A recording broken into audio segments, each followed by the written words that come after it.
Good afternoon, everyone, and welcome to this meeting of the Planning and Environment Committee. I'll declare the meeting open. If we could, first of all, go to the apologies. I'll move that the committee accepts the apologies from Mayor Cull and not from Councillor Vandervis, Councillor Elder, and there was one more. And Councillor Newell, who is undisposed. Seconded by Councillor Steadman. Those in favour, please say aye. Aye. Against, no. That's agreed.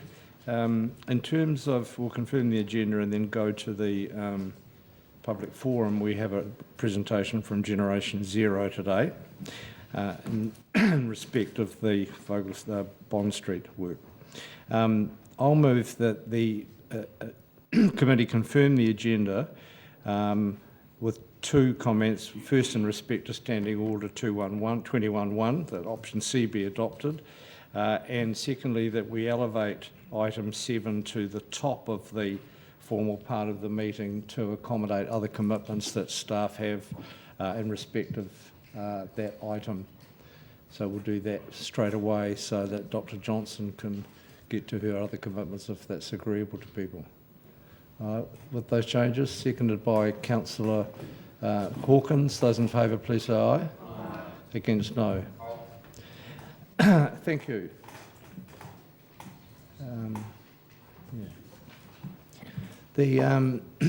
So could I ask the two presenters from Generation Zero to come forward, please?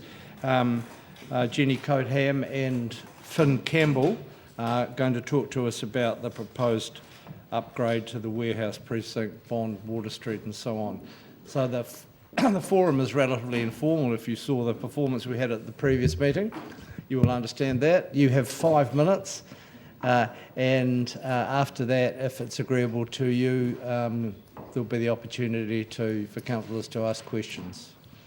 So if you would press the button in the middle of that microphone, it's all go. The floor is yours. Welcome.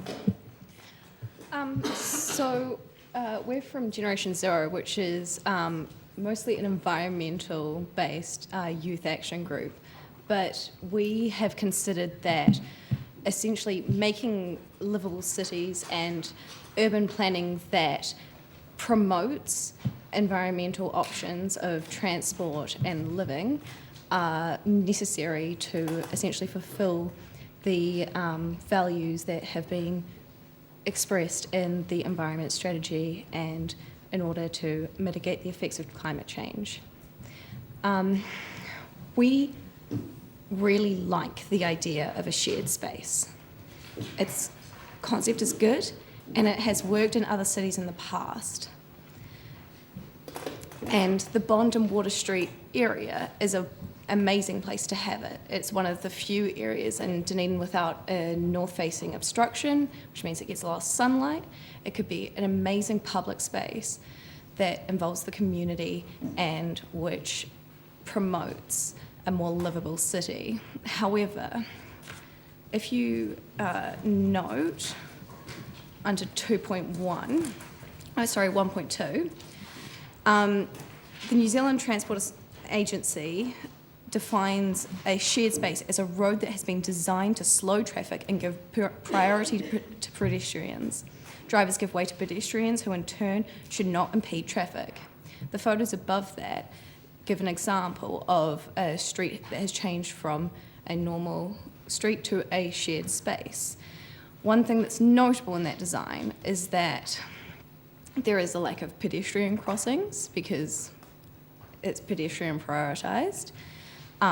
There is clear and effective use through, sorry, it's kind of difficult to see, but the path here is essentially a good way to make sure that blind and visually impaired people are able to utilise the space without danger of cars and accidents. And so we look at the design that's been proposed and they're missing a significant number of these features. And so our contention is that although the shared space in concept is a good idea, its execution has been poor so far. the area, we believe, is vitally important to the renovation of both the warehouse precinct and the surrounding precincts. And so we believe that special importance should be given to this project to make sure that it is done right. So it offers the community an example of how modern urban planning can improve their lives, improve the city, and that is not going to necessarily continue on with the car-dominant perspective that Dunedin currently holds. So, essentially, our submissions start with that significant more research and monitoring needs to be done. We think that monitoring should be done before and after the project is started, in order to essentially be able to see the effects and also to be able to plan in order to plan for the future of the street, because this only really happens every 20 or 30 years, so it's going to be there for a while, so you want to kind of get it right.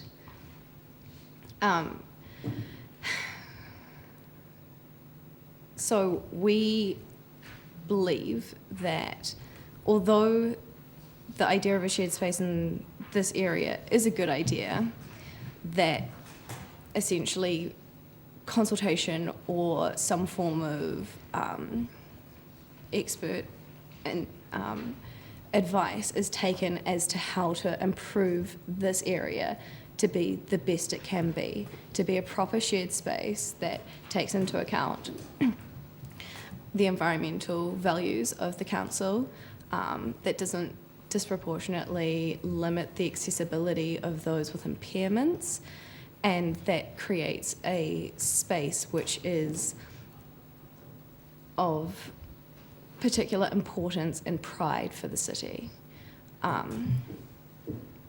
We took a significant number of our written submissions from experts in urban planning, and we have a member of our organisation who's an internationally trained urban designer and has graciously offered to volunteer her time to ensure the opportunity presented by this project is not lost.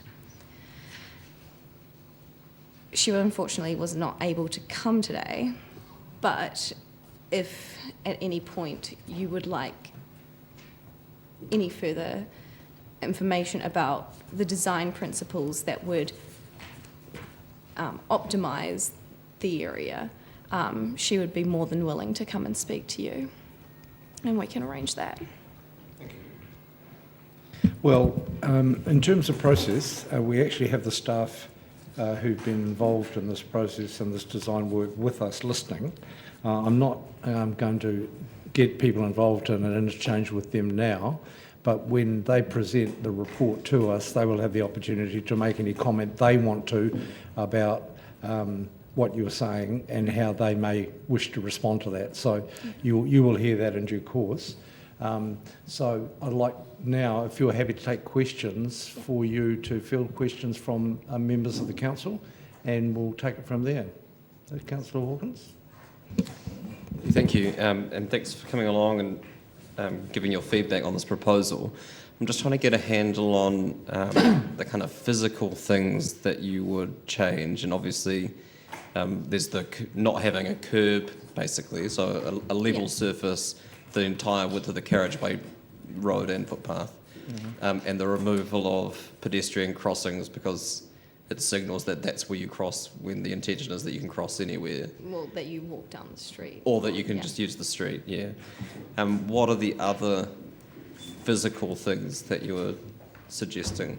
I just haven't had a chance to read through this yet, sorry. That's all right. So also specifically the use of parallel parks on both sides of the street. What that does is it reduces the amount of space within the shared space by allocating a significant portion to car parks on both sides. I know that you guys get a significant amount of comments and feedback about the amount of parking within Dunedin. My response to that would be, if we make buses, cycling and pedestrian and essentially a good option, a desirable option, then less people are likely to want to drive through the area and want to park in the area. I know that also one contention is made that when there's a loss of car parks, that there's a loss of economic value to the businesses around where the car parks have been lost. However, if you look at the last page, I believe, there's a significant amount of extra reading, second to last page, sorry, where there are a number of studies that have shown that, surprisingly, people walking past shops instead of driving past them actually increases the number of people who walk in and the amount that they buy. Thank you for your work on this. It's a good challenge and to make sure that we're heading in the right direction or otherwise. And you've almost... I see shared space as being two types of space. Shared space, as in Fort Street, as you've given an example, and I was up there last week and walked through there, and it's quite a different environment. But I'm just wondering if shared space can equally be a time thing, whereas in weekends this could be a very different space, but during the week it's something else. And you've sort of talked about it being an adaptable event space as well, and that's possibly where I was thinking this being something that may look one thing during the week, but quite differently when the office space around it isn't being used, and that this design, while providing for car parks potentially during the week, may not provide for it, but that isn't possibly clear in the process yet. I would ask how that exactly would work. Do we just take away the car parks during the weekend? Is that what you're supposing? Well, if there was something happening in that and activated in that area, that as happens in Vogel Street, and that this would give that feel. Well, I suppose. Is that considered shared space? I suppose is actually the question I'm asking. Well, from what I'm not an expert in urban planning, but the advice that I've been given is that the NZTA guidelines mean that a shared space is one in which cars do not have the priority. And if you know any of the photos and any of the case studies provided in here, there are no car parks to be seen because that gives priority to cars.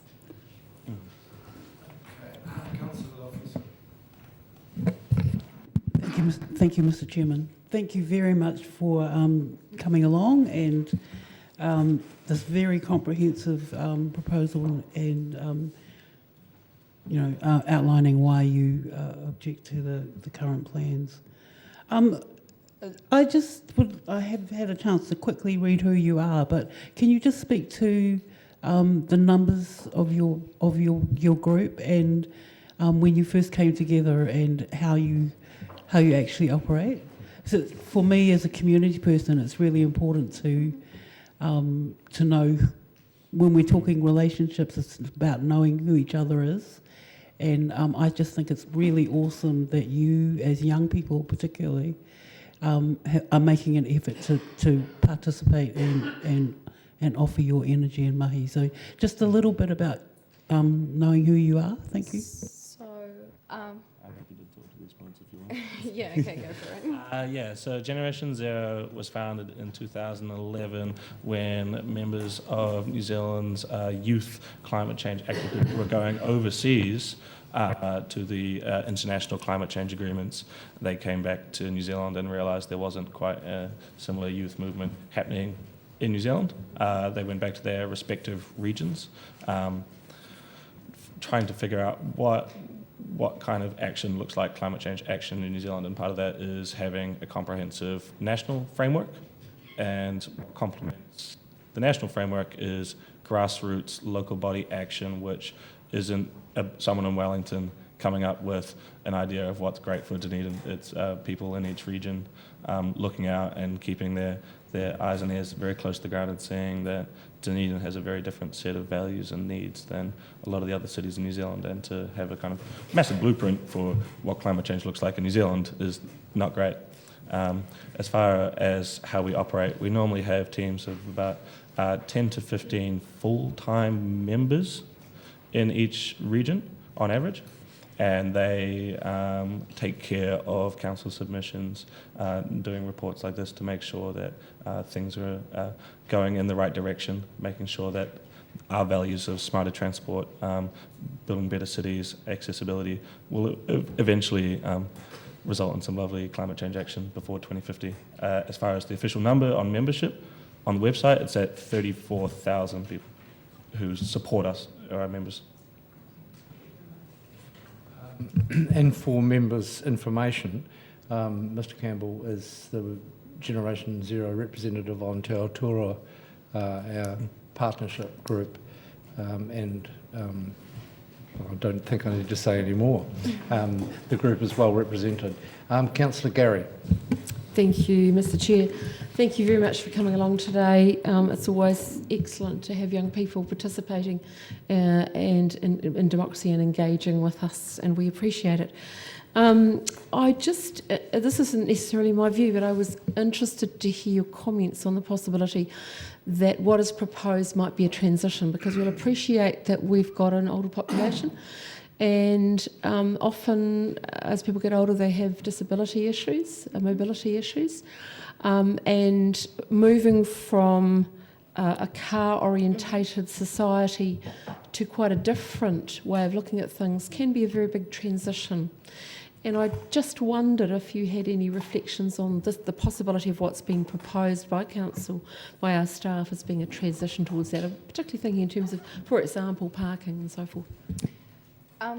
What we would potentially argue is, well, I'm actually supposed to be in the Senior Climate Action Network meeting across there, and what I picked up at the last meeting was that quite a significant number of them were starting to use the buses.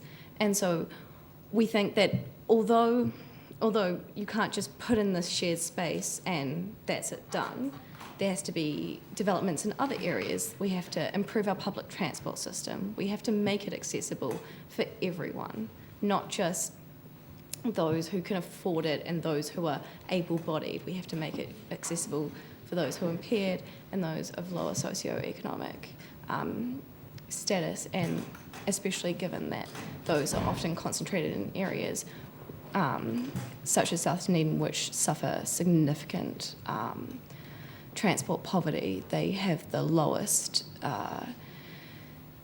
number of cars owned per household in Dunedin, and so improving other services in conjunction with this, I think, would resolve and kind of quell those fears.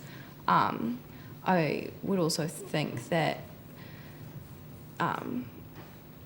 once you remove the kind of mobility from wherever their point A is to wherever the centre city is, then there should be free movement and there should be a lack of need for watching out for cars and things like that. Crossing roads should be easier. Essentially making sure that pedestrians are safe and secure in their environment and improving mobility for the entire city. Thank you. All right, thank you. Final question, please. Thanks very much for coming today.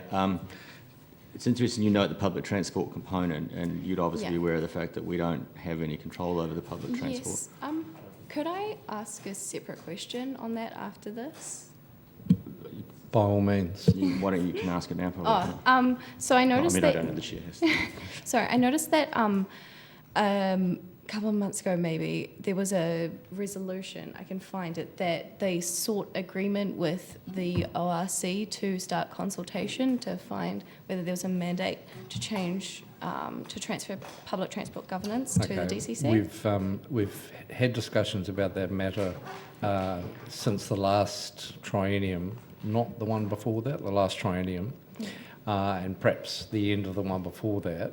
Yeah. The city has been involved in due diligence exercises at varying degrees, and the resolution you referred to was an attempt to kick that back into life. I think I've encapsulated that fairly.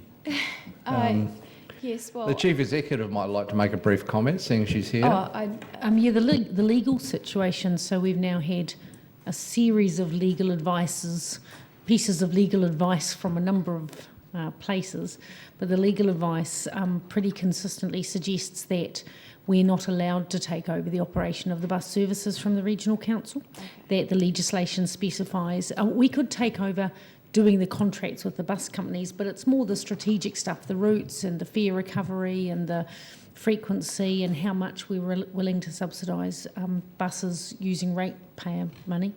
The legal advice is all pretty consistent, including from the New Zealand Transport Agency, that actually the Regional Council cannot pass that responsibility to us. So we've started saying, look, how about we consult with our joint, because they're both, all of the Dunedin residents are their ratepayers and ours, that we jointly consult over ways that the bus system to work with the ORC, because they're pretty keen to have a better bus system too.